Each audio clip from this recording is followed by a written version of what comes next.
What's the metric of measurement? Metrics today.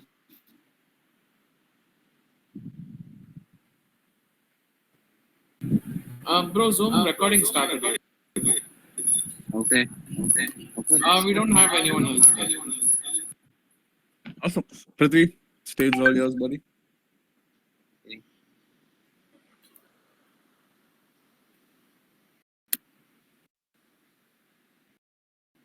So, can you guys see my screen?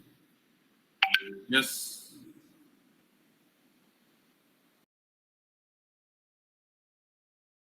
Okay.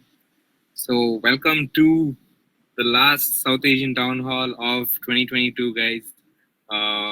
Thank you all for your support in getting this kickstarted this year. We are happy to host all of you again in 2023. So, let's get started for now. We took this ritual from the actual Cardano Town Hall. So any volunteers to come read the welcome to the experiment slide?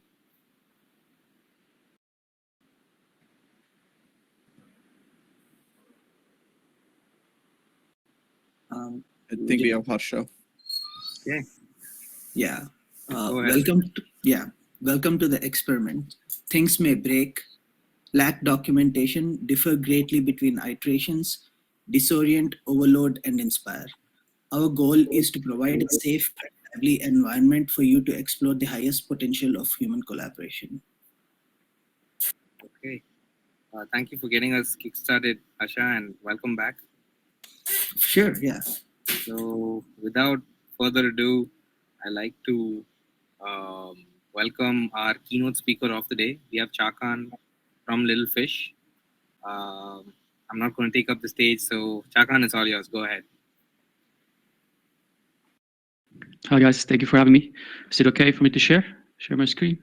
Sure. Let's see. Kind of need to figure out how to do that. So see the television icon. Yep. In the bottom. Got it. There we go. All right, you guys can see my screen hopefully. Yep. Is it working? All right. Thank you for having me. My name is Chakan.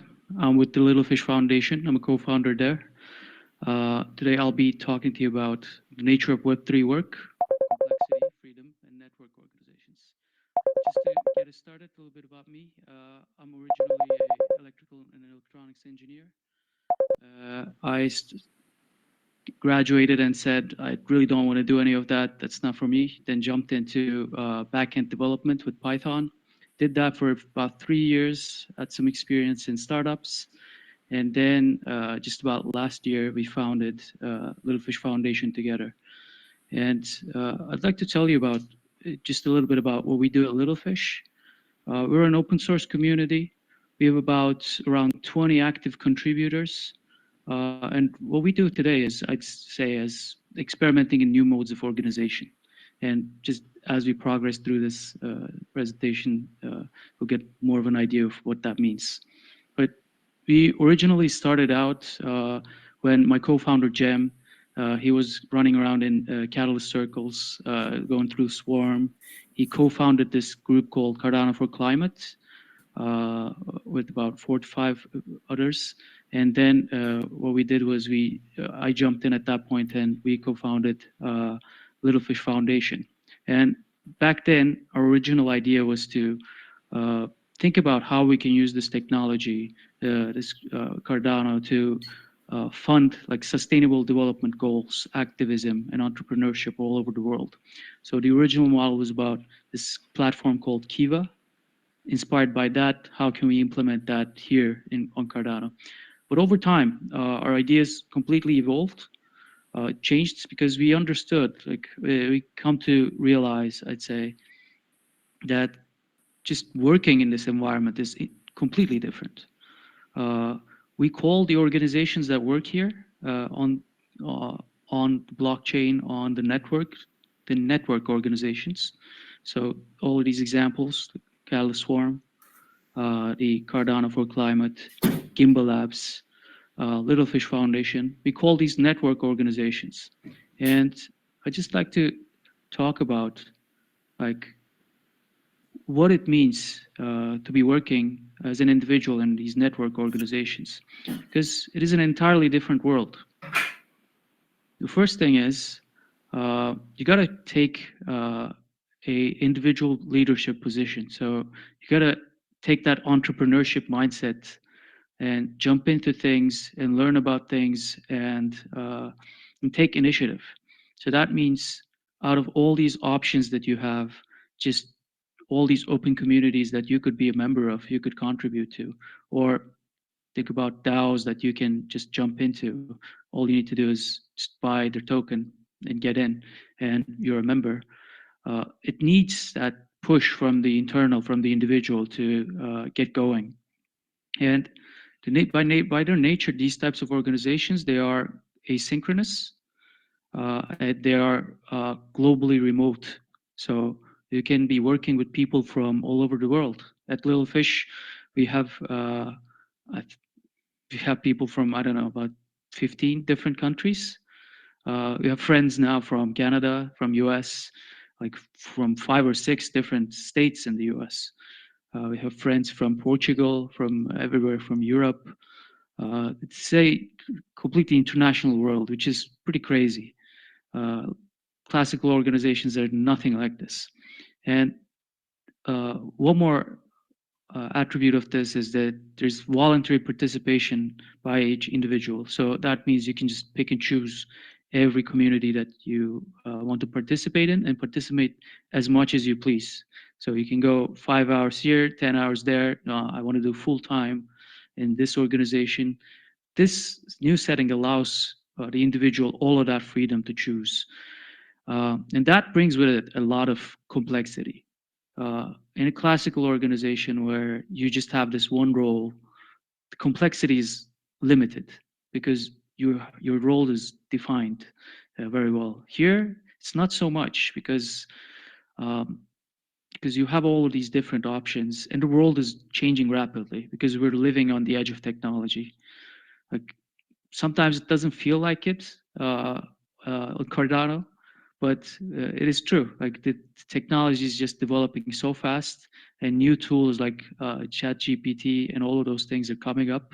So your organization, you as an individual need to adapt all the time to all of these changes. Otherwise, you're gonna get left behind. So this is the setting in which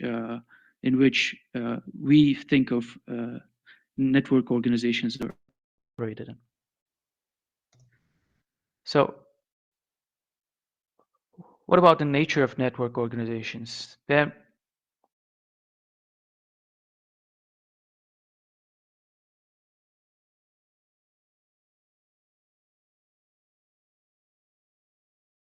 are no bosses, there's no 9 to 5. So there are no managers. There might be in some smaller sense in such a team where a manager is necessary, but that classical hierarchical pyramids of traditional organizations don't exist here. So there's no boss, there's no boss's boss, manager's manager, manager's manager's manager. That's no longer. Instead, you have more of these flatter structures. And these structures, we are trying to understand how they work. You can set them up several different ways. And at Little Fish, we try to understand what that means and how we can generalize so that everybody can take a look at their own organizations and understand what it means. These network organizations, as we said, have global and remote participants. So scheduling, so finding the time to work together and balancing that asynchronous work with non-asynchronous work is quite the challenge, and that is a completely different theme from the organizations that we're used to, because in traditional organizations, what you have is pretty much everybody working on the same team, generally in the same place in an office. We are a bit used to it through COVID to remote working, but this just amplifies that by 1,000, because now you have people you're working with from New Zealand, from Canada, from the US. You can work with anybody. All you need to do is just jump into that community and talk to them. So this brings with it a lot of great complexity, is because you have a lot of choices. You have choices about where you're putting your attention, your time. You have choices about what to do. You have choices about really a lot of different things, and you have choices inside of these organizations as to what the organization should be doing. Uh, in classical organizations, when we look at it from the individual's perspective, you have very limited options. Even in these uh, giant tech companies where the teams are given a lot of control, the individual lacks most of that control. They only have that control in their very own small domain. But here, in most of these network organizations, you get a lot of freedom of choice. You get to propose things that the organization could be doing. In many of these DAOs, what you have are just voting mechanisms that you can use to set up proposals. So if you want to push something, nobody's preventing you from pushing it. You can just get people to believe in you, and you can go out and do it. So this brings a lot of choice that we need to get used to as individuals and as organizations. And it's non-trivial. It is very difficult to actually get to that mindset as individuals and as organizations. And the tricky part of all of this is aligning a lot of different individuals to work together towards common goals. Because if we can do that, the potential of these organizations just becomes greater and greater. As these organizations scale to thousands, 10,000s, 100,000, then the potential is massive. Think of organizations that scale at those numbers, global, completely international. Um, and if they can work towards common goals together and their values aligned, where they share the same values, they want to do the same things, and they pick and select the same goals to pursue so that they can focus their attention, uh, that's uh, that's a lot of potential, and that's the type of thing that we're trying to do. That is the problem space that we exist in as Little Fish. Those are the things that we focus on. Like, how do we problem solve within this space? How we want to understand these network organizations and what make them click, what business processes kind of make them work, what allows them to work effectively, what doesn't work. And we want to do this with the idea that we want to give the individual the choice. We want to protect that. We want to free them from this traditional organization that kind of puts them inside of a hole. And one of those ways that we've been experimenting with this is called ikigai. And this is a Japanese concept. It roughly translates to a reason for being. And this is usually thought of in an individual's perspective. A simplification of it is this thing that you're saying. This is a subset of four circles, but this this a proposal assessor had has said it in this way that I quite like. Ikigai is the sweet spot where competence, passion, a higher purpose, and economic incentives meet together. So rather than just focusing on, okay, I have this skill and I can make money from it, we don't want that for individuals or for organizations. We want this more wholesome adventure for an individual. So what we do is we use this concept in many different ways. We originally thought of it as a tool to onboard individuals onto our community because we have a lot of things going on. We pursue several different things. And we use this to find out what in our community, what in our organization is useful or is appealing to an individual. So we use it as an onboarding tool. We also use it as just a personal tool to understand what the individual can want to do. It is a tool for entrepreneurial thinking where you kind of identify a need in the world, but also match that up with things that you love doing and are good at, and also bringing the economic incentives together so that you make money to live your life. So if you bring all of those together, that becomes your ikigai. But we think of this as a journey that you take through time. So you evolve this over time. I've been doing this about 6 months now, I guess, and the world needs part has been serving as a place where I identify needs within our organization. And then usually what happens is that need, I don't like doing that thing, but then because it has become a need, then I start to do it. One of those examples has been learning this key skill of facilitation. We've been running a lot of workshops at Little Fish lately, and I've been doing a lot of facilitation for those sessions, which I originally thought I totally sucked at, but then realized it's just a skill that anybody can pick up.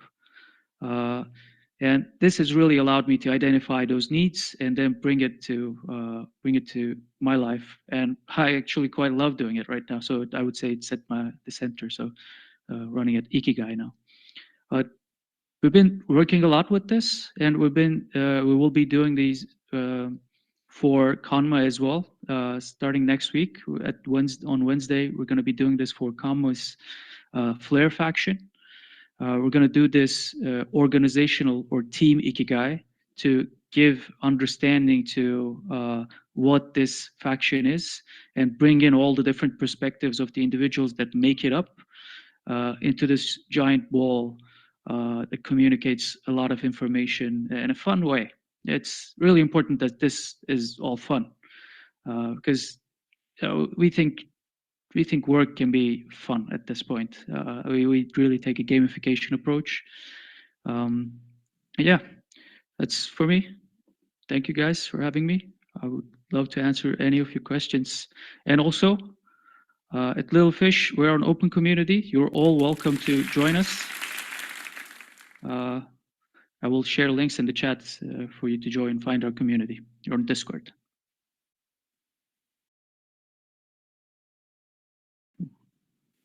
Hopefully my screen share is ended. Thank you so much for all of those insights, Shakan. I think a lot of us here would love to attend your sessions, and we're really happy that you are running the Ikigai sessions for Konma. So we're looking to get the most out of it. So let me quickly share my screen. And we have Sangeet back with us to give us a basic introduction to Web3 for anybody who's new here. So go ahead, Sangeet. Thank you so much for that, Prithvi. Thank you for joining us today, Chakan. It really helped put a lot of things into perspective. Thank you so much for your time here. And yes, as Prithvi said, can't wait to build more. So for the folks here, for the folks coming here for the first time, welcome. Welcome to Konmaverse. Welcome to South Asian Townhall, the last version for 2022. So usually we go through this with a certain way. The first is the keynote speaker, and then we give you guys a small introduction to Web3, and then go through the news and things that's been happening in the last 2 weeks. And then Prithvi has a good agenda planned from there. So yes, basic introduction to Web3. Next slide, Prithvi.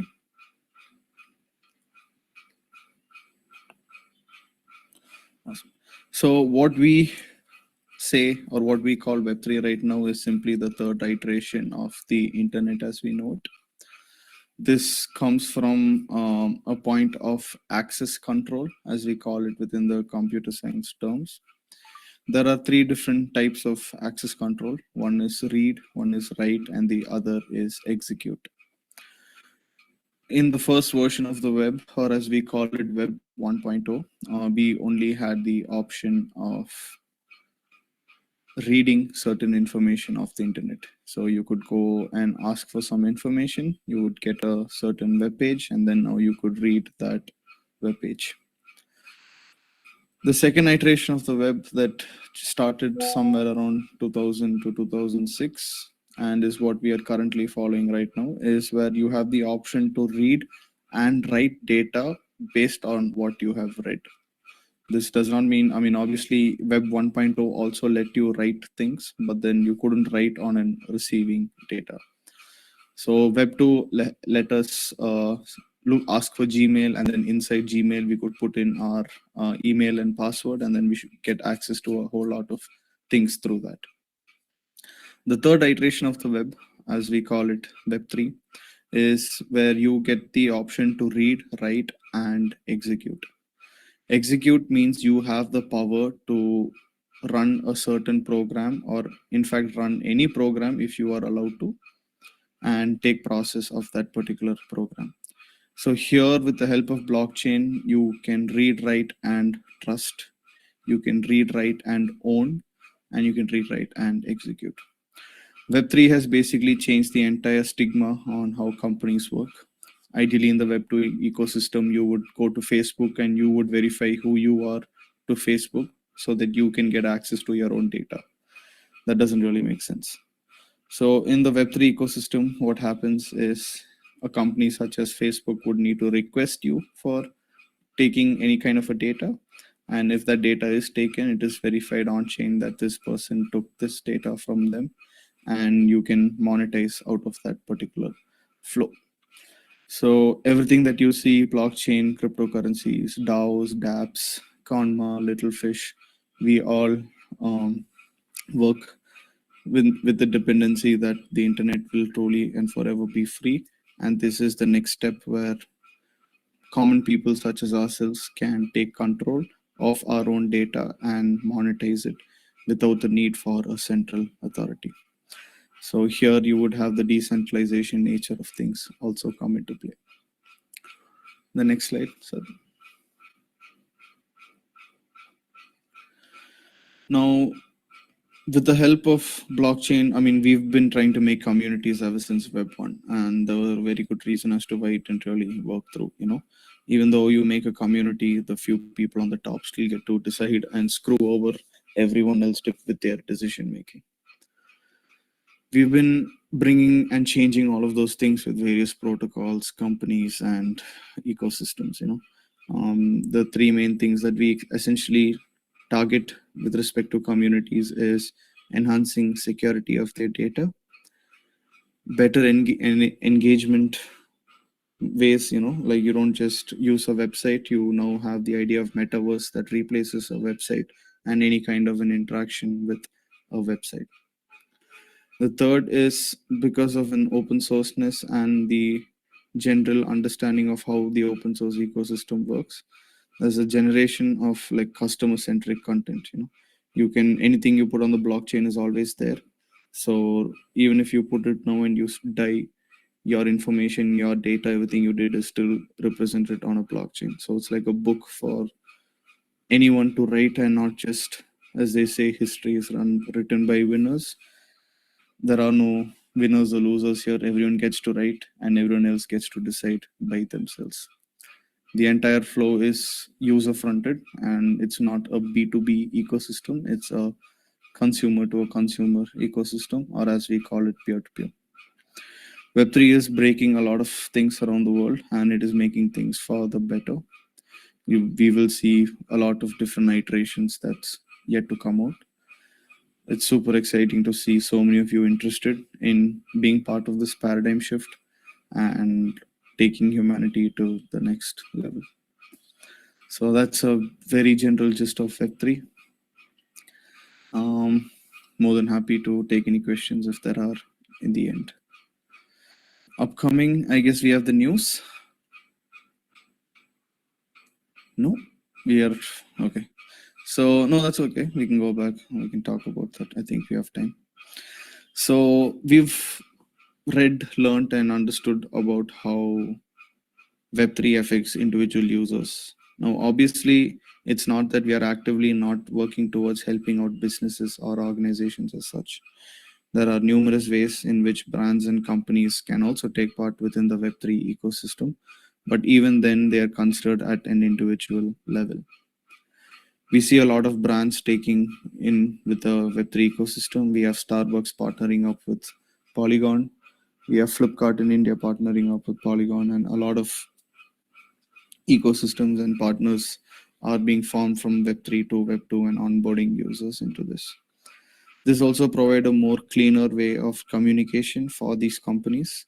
Like even though there are companies that are essentially existing with the idea of manipulating and overutilizing individuals, there are other types of companies that still work towards the betterment of mankind.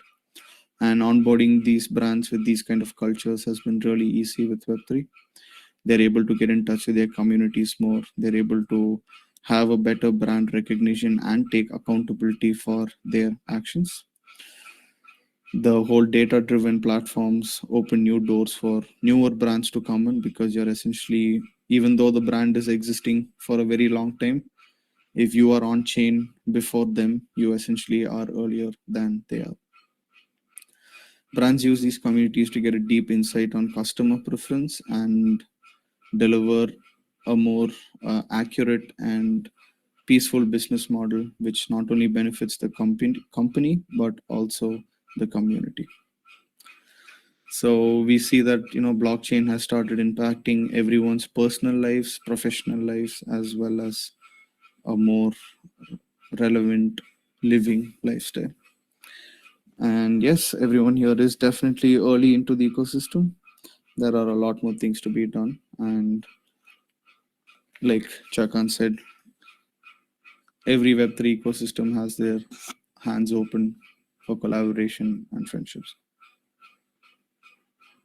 Moving ahead to the news from the last 2 weeks, I'm sure all of you have been following the FTX saga right now.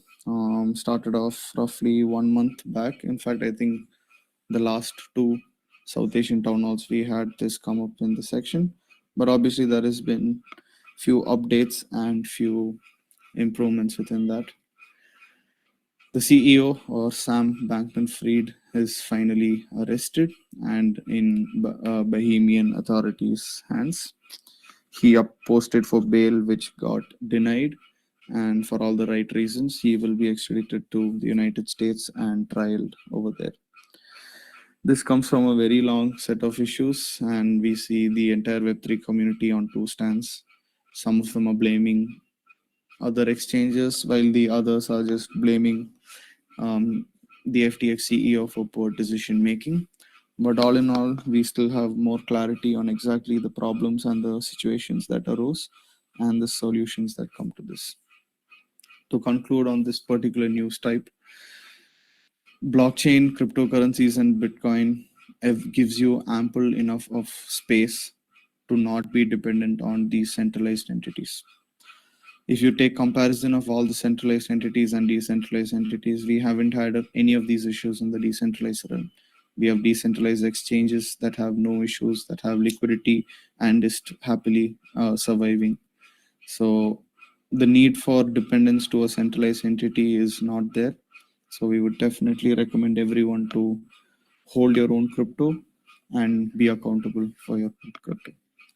Next slide. And one of the biggest accusations in that particular push was when Kevin O'Leary, I'm sure most of you know him, he was a spokesperson for FTX and one of the main members of Shark Tank, the investment show. He had pointed out that it was Binance that put FTX out of business by wantedly playing some cards in their favor. There is still very limited information, as this thing just surfaced to the internet yesterday or day before yesterday.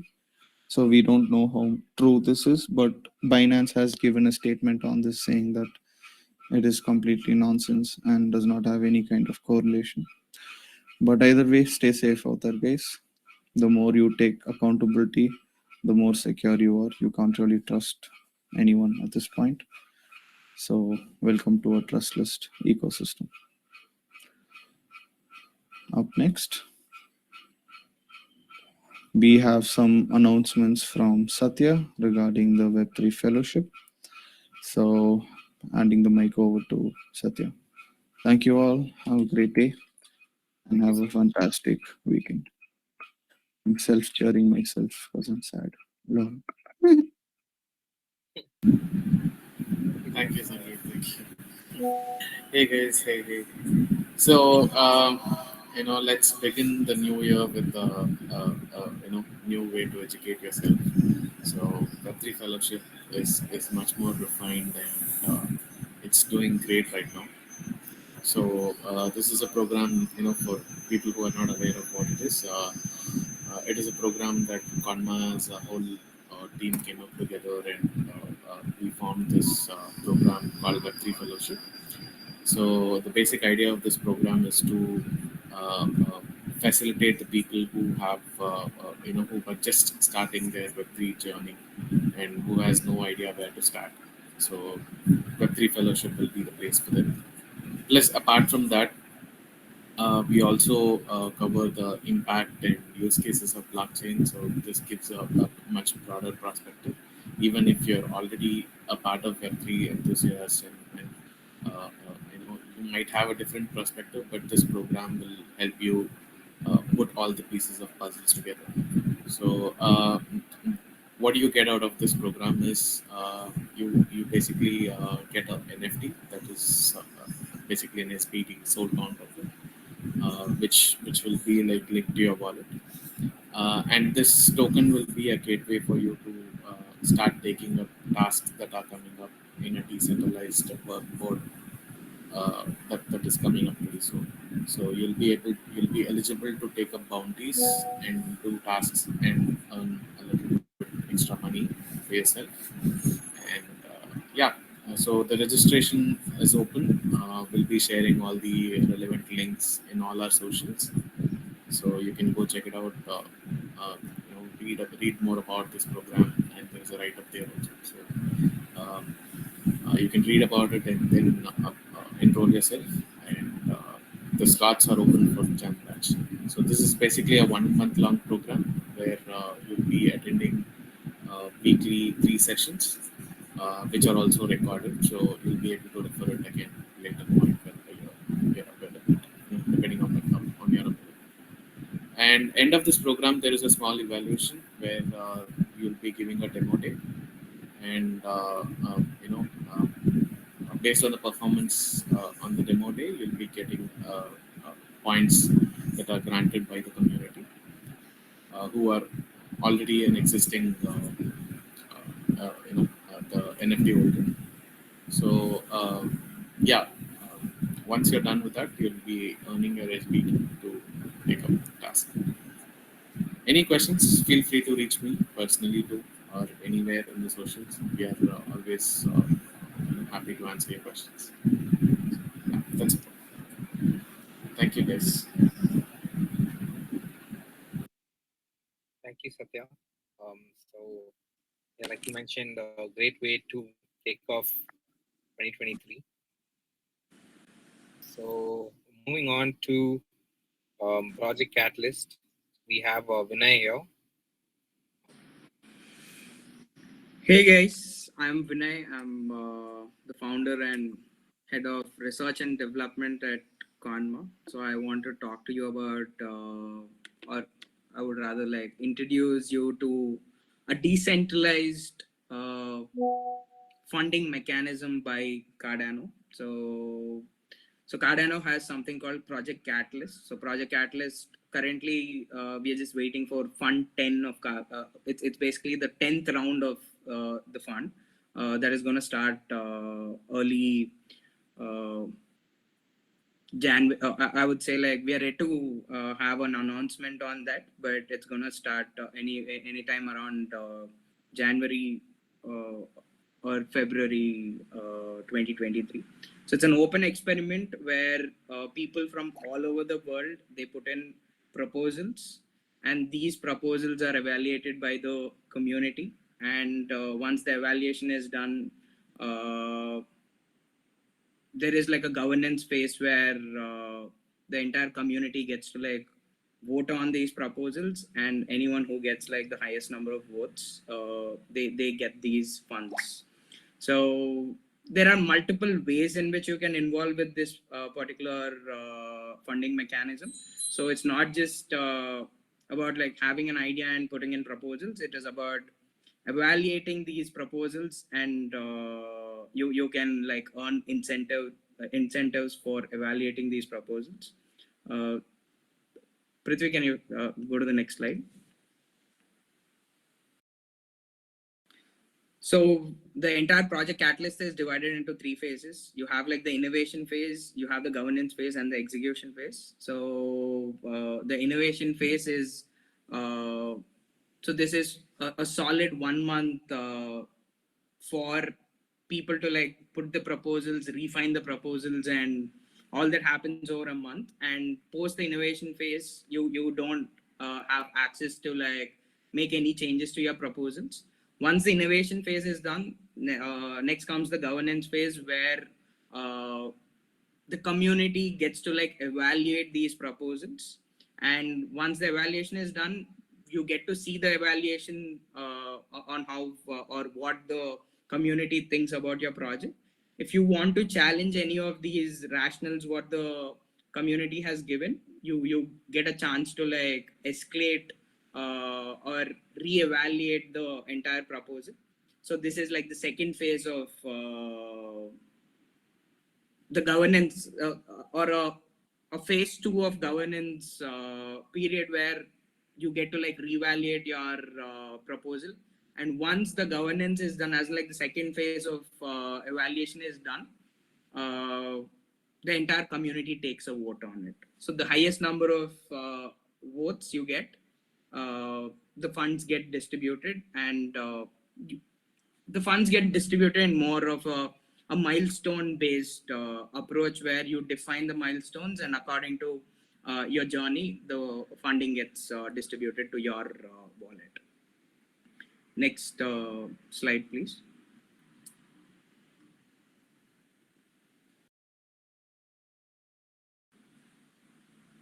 Prithvi, can you go to the next slide? Yeah. And there are like different ways in which you can involve with Project Catalyst. One being the proposer, meaning the beneficiary. So if you have an idea, you can put in your proposal. And then you have referrers. You can like bring people who have like good ideas to present it in front of a, it's again worldwide. It's an open experiment. There's no restriction on anyone participating anywhere around. Anyone from anywhere around the world can participate. And then we have proposal assessors, the PA stage, where during governance, so like I explained how the innovation happens, proposers put in proposals.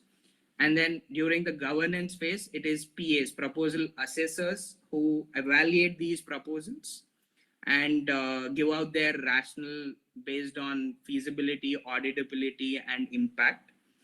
So once the proposal assessors are done assessing, the proposers get to see their proposals and the rationale what the assessors have given.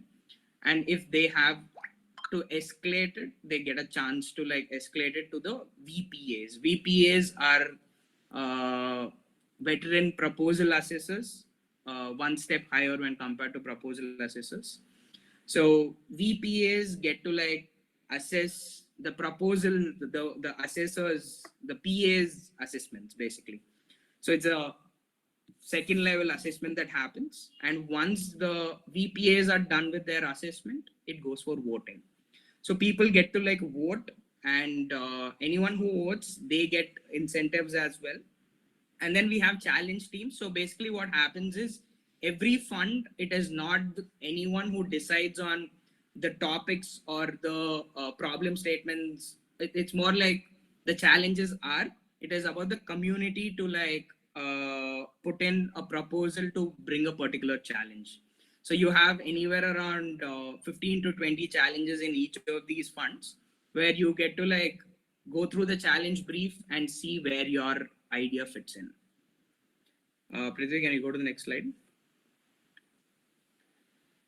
So why be part of Project Catalyst? It's an open innovation platform where anyone from anywhere around the world can like put in their proposals and raise grants for their, so an idea can be like, so there's no one to like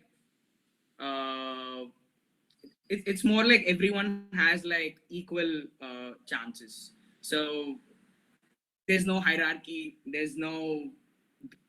I would say like it's an open space where anyone can like express their views or projects, or so it's open for any kind of interaction, as in like it's one space where anyone can like put their idea and kickstart their Web3 entrepreneurship journey. Next slide, please. Yeah. So yeah, that is pretty much about Project Catalyst. And Konma raised its first fund in F7, Fund 7, early 2022. And then we've raised in Fund 8.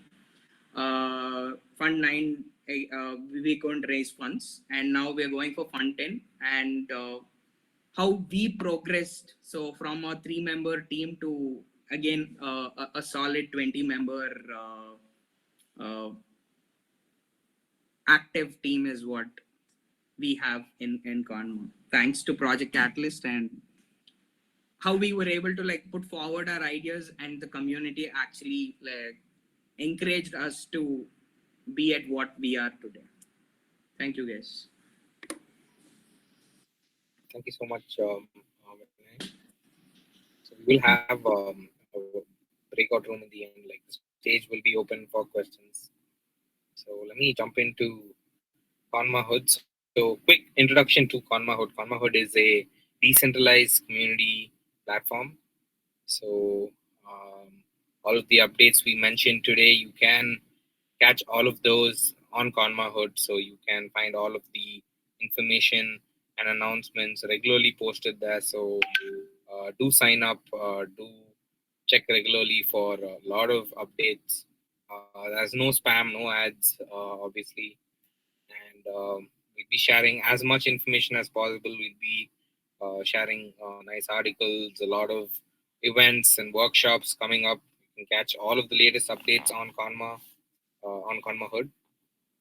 So we did this because we wanted to provide a platform where people have the freedom to express, explore, and collaborate. So our motto is to include, involve, and incentivize. So which is why we came up with the free Web3 fellowship program. So that's a great place to start. It's a great way to start 2023. You can finish the fellowship and start getting involved in the Konma ecosystem. A lot of open discussions happening, a lot of collaborators coming in. So it's a great place to collaborate and work on projects that actually matter for the future, right?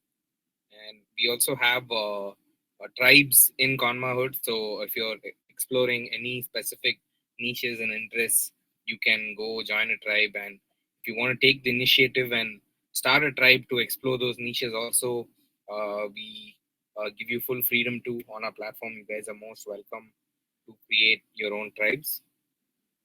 So if you're not already a part of Konma Hood, I will drop a link in the chat.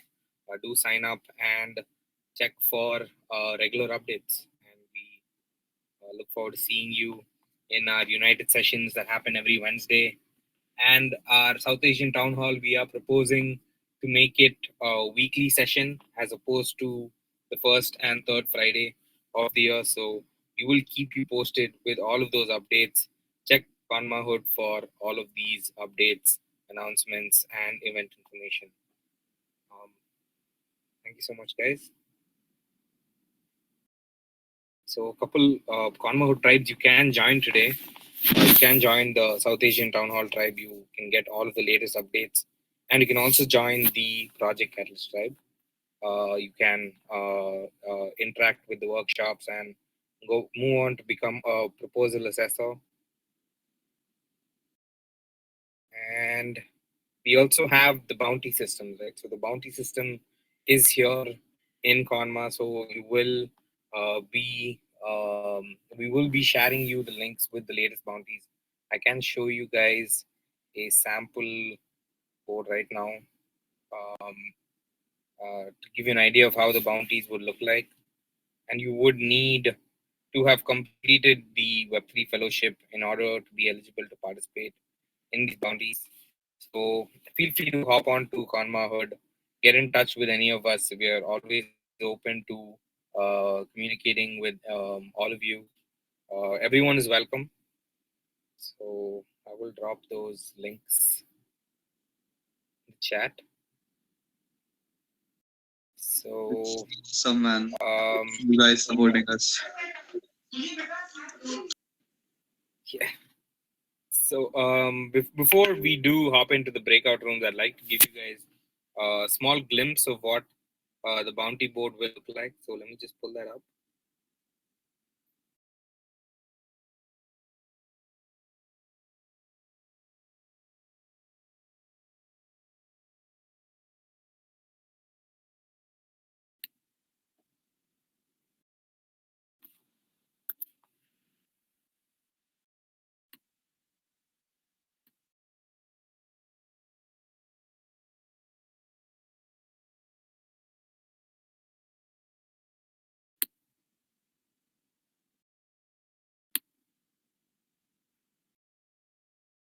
So can you guys see my screen?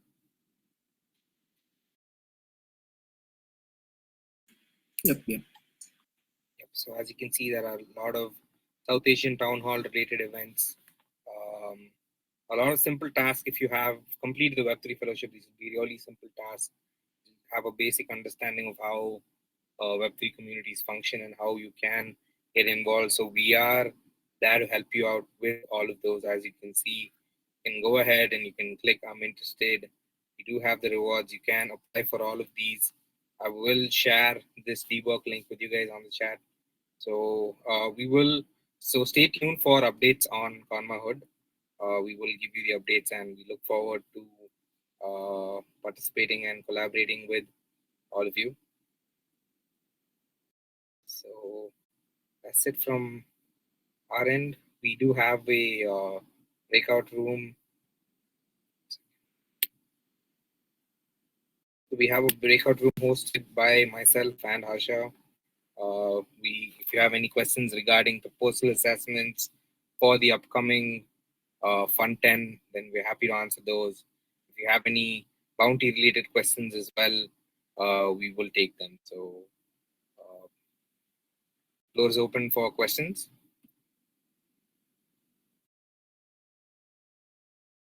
Oh, before I forget, we do have Vedant with an important announcement. Go ahead, Vedant.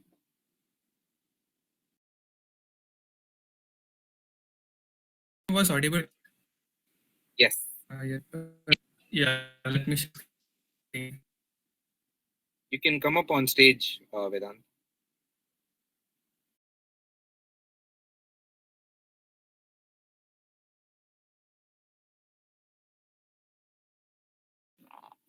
Do we have Vedant?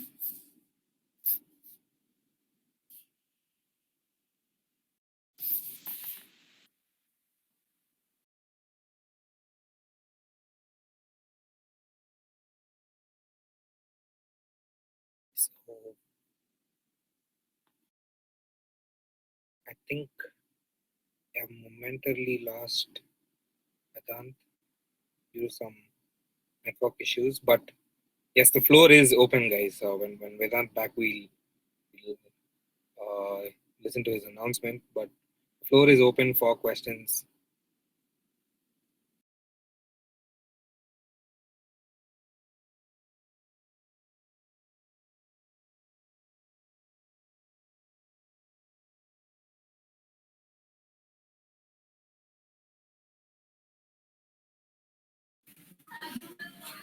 I think we have Vedant back. Vedant?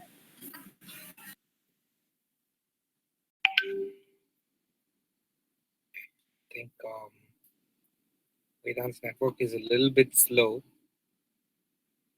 Try to get him on an alternative Zoom link or something. But yes, the floor is open for questions for now.